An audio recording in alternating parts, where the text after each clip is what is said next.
to the NXT Podcast, your home for weekly NXT reviews and insight. The beautiful part of NXT is that when one dream ends, another dream begins. Find all of your NXT news, recaps, and analysis right here. So with that being said, we only have one question for you. Are you ready? We thought so. Let's get the show started right now.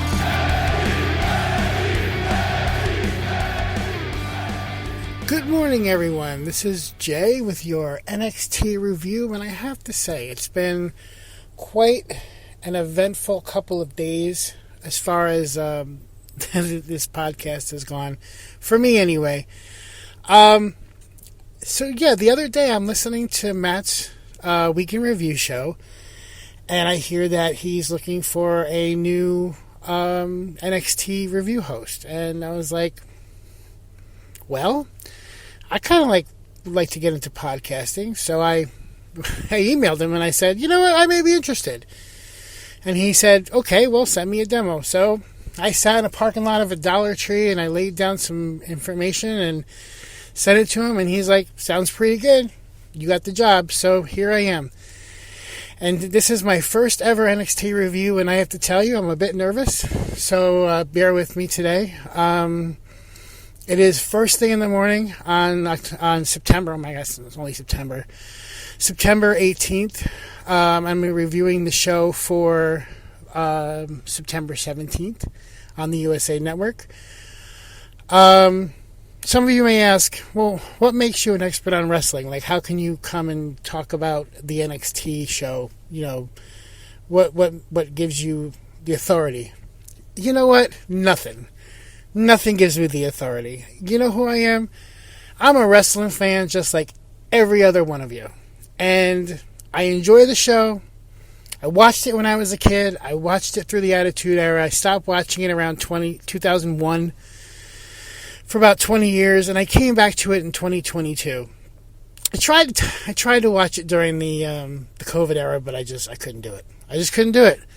The not having the fans there, it wasn't the same. So in 2022, I started watching, and actually it was the Bray Wyatt return. I just happened to turn that PLE on, and the Bray Wyatt return basically sucked me back in back then. So anyway. That's the answer to your question. I don't have any authority to talk about wrestling in any professional standpoint. I'm not a former wrestler.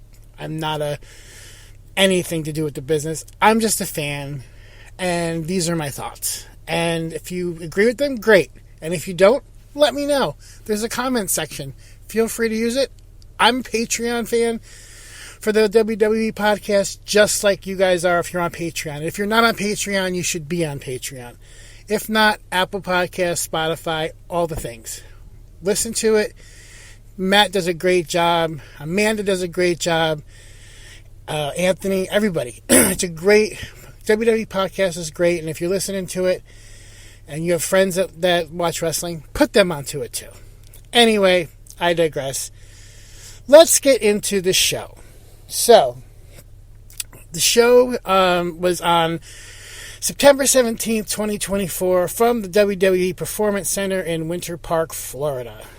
The commentators, as always, is Vic Joseph and Booker T. And you know what? Since this is the first episode, I'm going to give you my opinions on basically everything. I like Vic Joseph. I think he does a great job. I think that he does the job that he needs to do, and he's perfect for the venue. Booker T, I like, but he sometimes the over-the-top stuff drives me insane. I'm not gonna lie. I think sometimes his theatrics takes away from the actual product itself. And I'm not saying I don't want Booker T to do the commentary. I'm saying that I want him to tone it down just a bit. Please, just sometimes.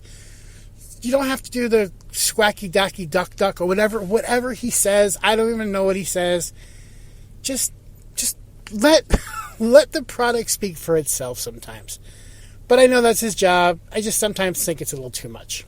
Anyway, The first thing that happened on the show was the contract signing. And again, I'm going to talk about everything today.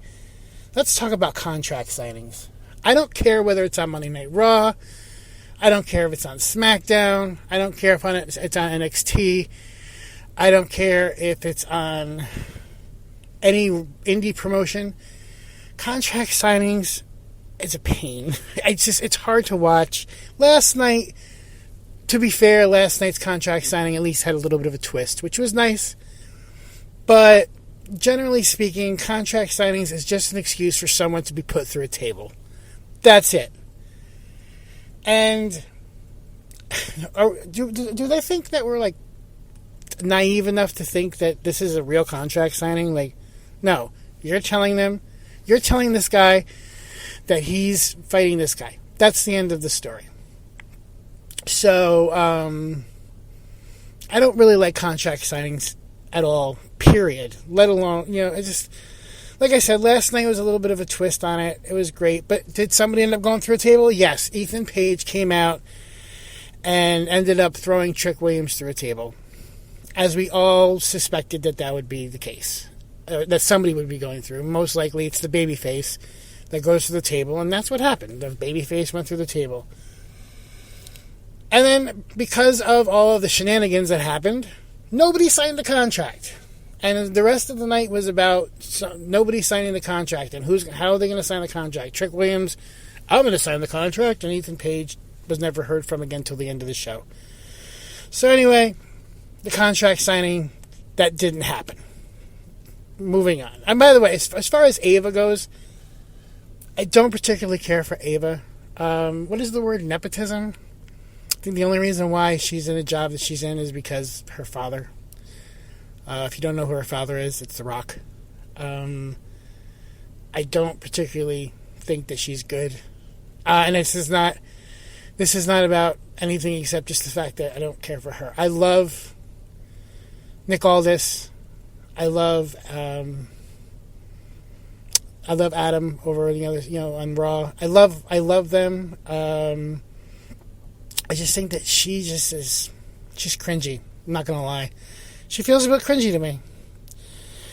Okay, so after the contract signing, then we have our first match, which is Lyra Valkyria and Tatum Paxley versus Wendy Choo and Rosemary. And I know a lot of the main roster guys have been coming down to lend their hands to NXT, and I have to tell you, they do it very well. Like, they're not coming down to face each other; they're coming down to enhance the people around them. And Lyra is one of them.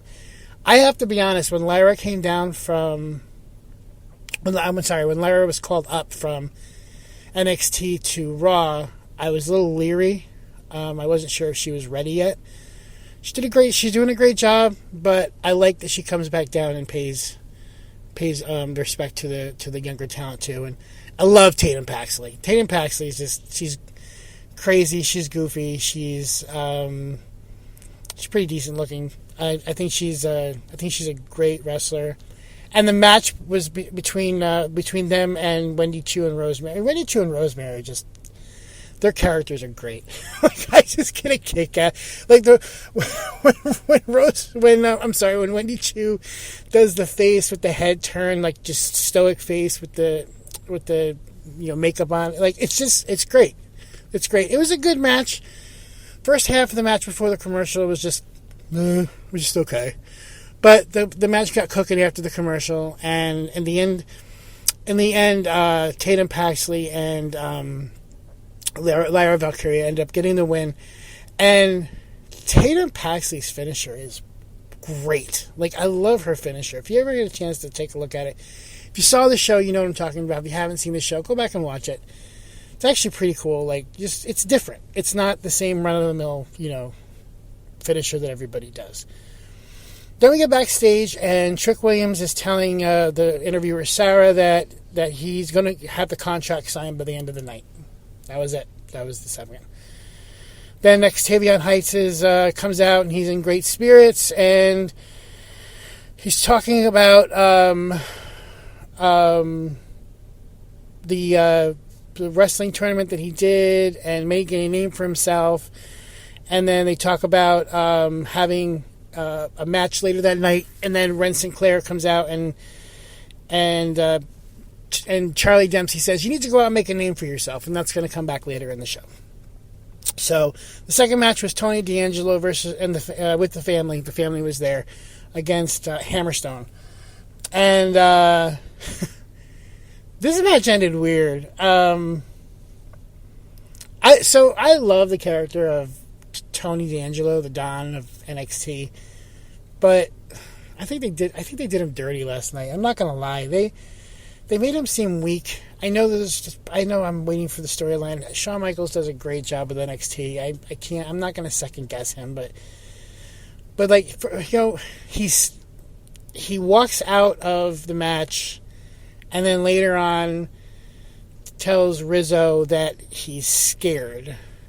That he's scared of Obafemi, basically. Which, really? Obafemi's freaking awesome. Don't get me wrong. Like, he's amazing. He, interestingly, wasn't on the show last night, which is odd, because usually he's on every week, causing chaos. But yeah, no, the whole thing with Tony D'Angelo walking out, he ended up losing on a count out because he just walked out and left. It was just, it was interesting. I don't know. It didn't really resonate with me. After the match,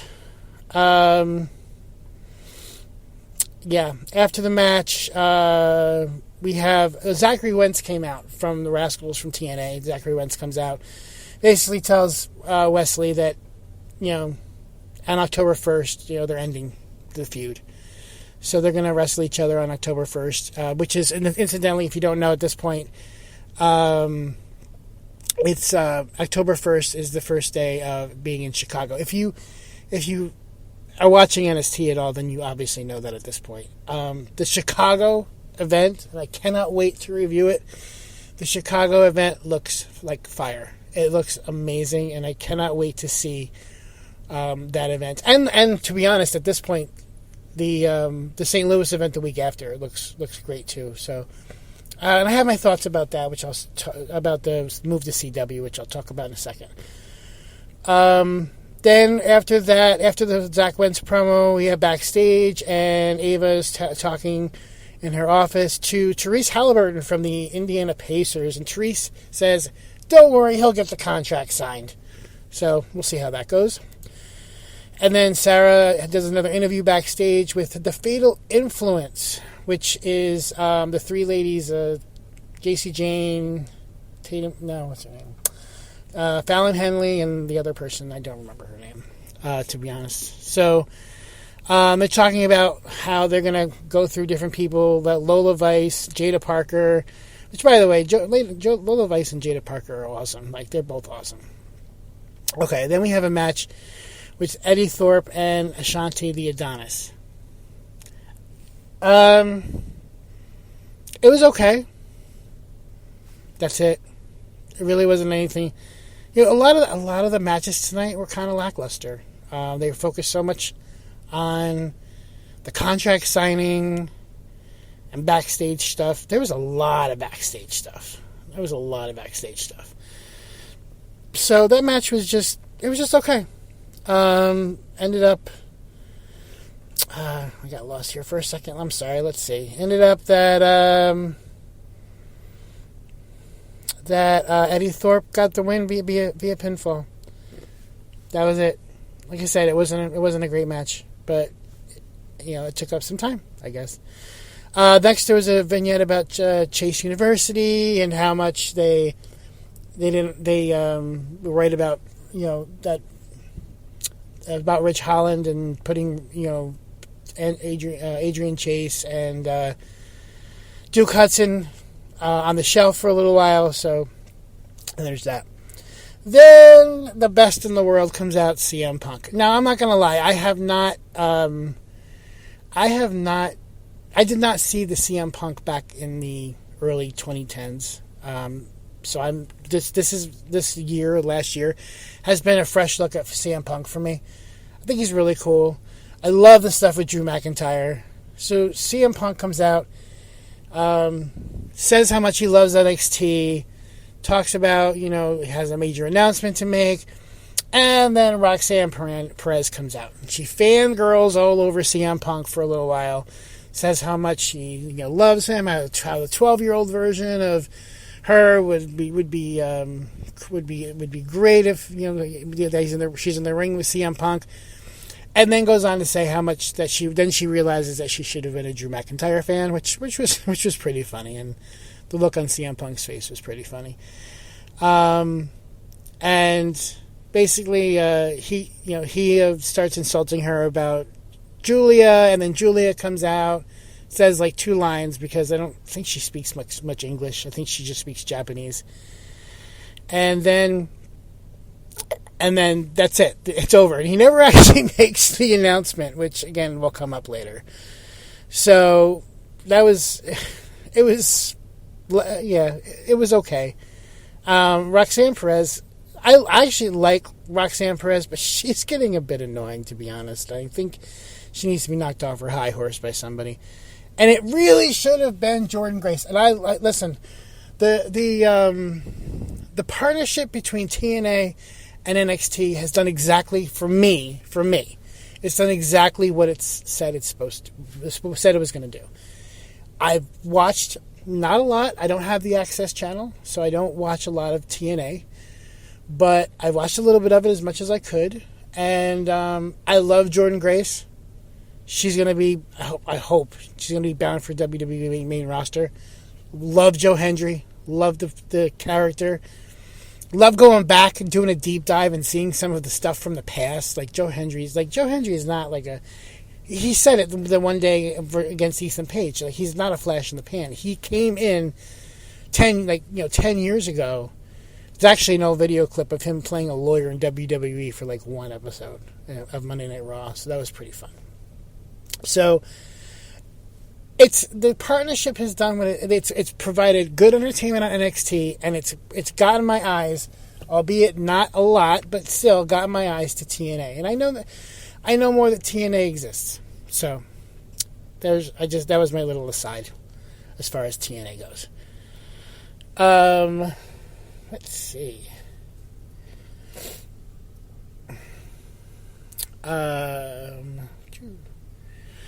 So, all right. Had a bit of a technical difficulty, but I am back.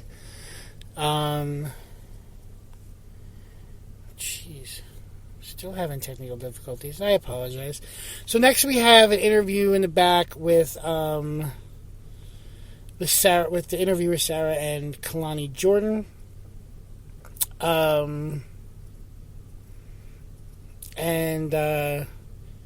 Basically, Kalani Jordan does an interview, talks trash about various people, and then Ren Sinclair comes in, and she says, "I was told by Charlie Dempsey to make an impact, so I'm going to make an impact," and basically slaps Kalani Jordan across the face, which actually was pretty funny. And then she just runs away.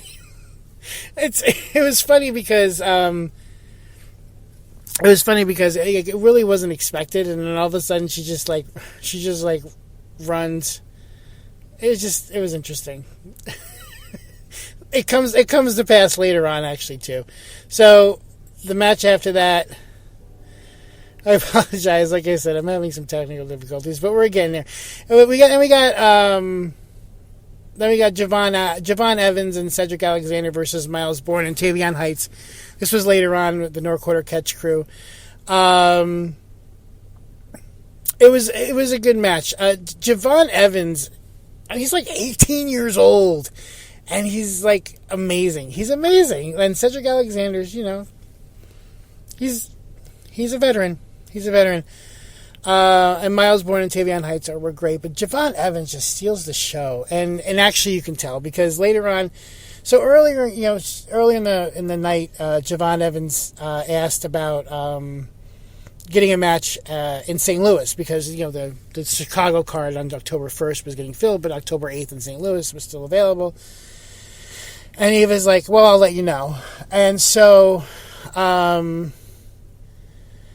And so later on, after the match is over, there's a tweet from everybody. They show a tweet from Randy Orton that basically says, "Okay, Javon Evans, do you want a match? It's going to be with me." So, by the way, the winner of the match the match itself was Javon Evans and Cedric Alexander. The match was okay. Javon Evans was great, and then the after with they're very happy about that. So that's it. After that, Ridge Holland made a promise that he was going to end Chase University. There's 2 down and 1 to go, and next week Ridge is going to go against Riley Osborne. So we'll see how that is. All the time, Thea Hale crying. Thea Hale's great. I love Thea Hale. She's if you ever see her running around ringside, man, she's crazy. Like, I love it. Like, it's she just, like, she must be tired after she did. And then again, she's young. She's like 20 years old. Anyway. In the back, Brooks Jansen comes in and they do a match with Brooks Jansen and Deion Lennox. Deion Lennox, I don't know. Brooks Jensen's okay. He does this thing, and eventually Jensen wins via pinfall. Again, the match, it was just okay. The match was just okay. There was a lot of just okay matches. I mean, for my first NXT review, I have to be honest, there was a lot of just okay matches. But they're setting up, a lot of it is setting up for October 1st and October 8th. And I understand that, and it is what it is. It's fine. Then we have Wesley coming on and saying that that he attacked Trey. They showed it earlier in the night. They showed a video of Trey getting in his car and being attacked by Wesley at his home or something like that. So basically, they're saying that Wes is looking forward to seeing Zach in Chicago. Anyway, then we talked about next week at NXT. Axiom and Nathan Frazier are going to. So Axiom and Nathan Frazier were challenged by A-Town Down Under, Austin Theory, and my God, I forgot his name. Wow, Grayson Waller. Sorry.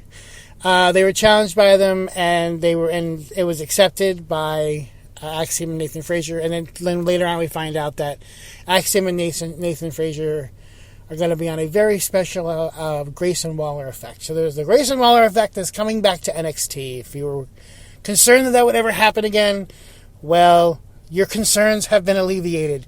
The Grayson Waller effect will be on NXT next week, and we can all be excited for that. Okay. Then we have a match with Lola Vice and JC Jane. I love Lola Vice. Lola Vice is just like, originally she annoyed me. I'm not gonna lie. Like, originally she annoyed the crap out of me, but with all of her dancing and stuff. Like, she's really good. She's really good. Jada Parker's really good. Like, the two of them, and at the end, Jada Parker comes in to save her from the three. Lola Vice ends up winning the match. But Jada Parker comes out to save her from a beatdown by the three ladies. I forgot what they're called again. Yeah, it's pure something. I know that's the other group on Raw. I know the names of these. There's so many women's trios and all of the shows. I can't get them all straight. I'm not gonna lie.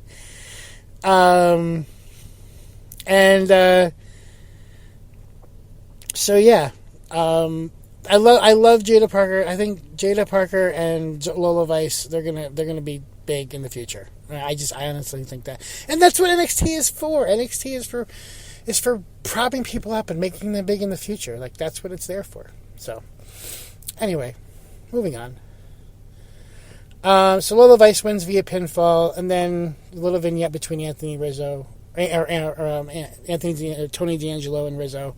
And Tony D'Angelo is going to do better or something. I don't know. The whole thing with Tony D'Angelo tonight was just weird. And finally, we have the contract signing, and we got Tyrese Halliburton in the ring, calls them both out. He says he's going to get him to sign. He does. They end up signing, and then as Tyrese is leaving, he says, "Oh, and one more thing, hit the music," and then CM Punk comes back out again, and he says, "I got interrupted so rudely by Roxanne Perez. I never got to make my announcement. My announcement is this match between Trick Williams and Ethan Page needs something bigger than just a regular match, so now I'm going to be the special guest referee." And if you look at Ethan Page's face, he was not having any of it. Like, he was not happy. I don't watch AEW. I never have, and I probably never will, to be honest. They can bring in Edge or Adam Copeland or whatever. They can bring in all these guys that I used to watch in WWE, but I don't particularly care for the product. I have a feeling that there's a history between Ethan Page when he was in AEW and CM Punk when he was in AEW. And if I'm wrong, let me know in the comments. And if I'm not wrong, tell me about it in the comments. Because I just don't know. I'm a fan of WWE. I don't watch AEW, and I dabble in TNA. That's it. That sounded really weird. Anyway, moving on. So then Punk goes, and because I'm the referee, you guys can do it. You guys can start fighting now, and they start fighting, and then a bunch of people in black, wearing all black, come in and separate Ethan Page, and then they go to the end of the show.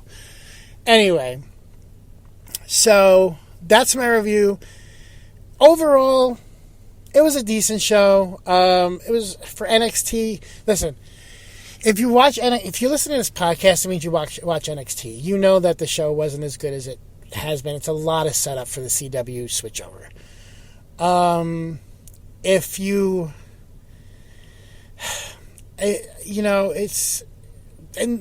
the thing about the CW switch.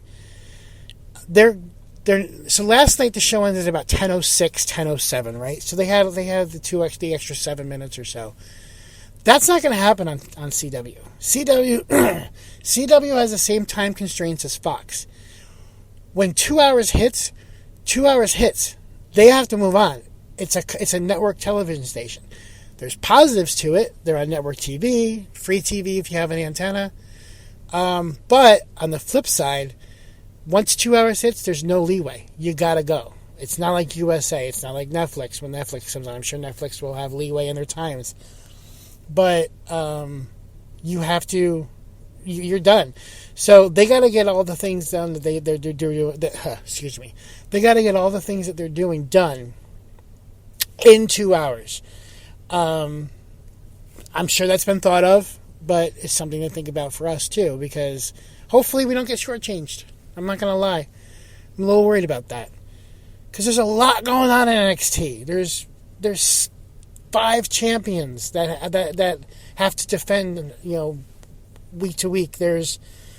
Or at least have storylines told about. I mean, Omofemi wasn't there, but he was discussed. So, anyway, let me know what you think about this podcast. I apologize. I did have a little bit of technical difficulties. I will alleviate them in the future. But generally speaking, I think I did pretty good. Like I said, I'm just a fan. If you haven't so far, listen to the WWE podcast. I love I'm a fan of Matt. I've listened to this podcast since for about a year now on Apple Podcasts. The last couple of months I've been a Patreon member, and I listen on Patreon because, to be honest, the ads. I'm driving. I want to listen to the podcast without having to skip, and that's kind of dangerous. So I spent the $5. There's multiple tier levels. I chose the SmackDown level. That's just me. Or on Spotify. So. And there's memberships on Apple Podcasts. Check it out. So, please leave me comments. Please leave me comments, and I will read all of them, and I will probably respond to most of them that I get, depending on how many there are. Once again, this is Jay for the NXT review. I will see you next week, and I can't wait for the future. Let's see what happens. Thanks a lot. Thanks for listening to the WWE Podcast. Don't forget to subscribe on your favorite podcast app so you don't miss a show, or head to WWEpodcast.com. And for all of these shows ad-free, head over to patreon.com/WWE Podcast. Until then, we'll see you next time.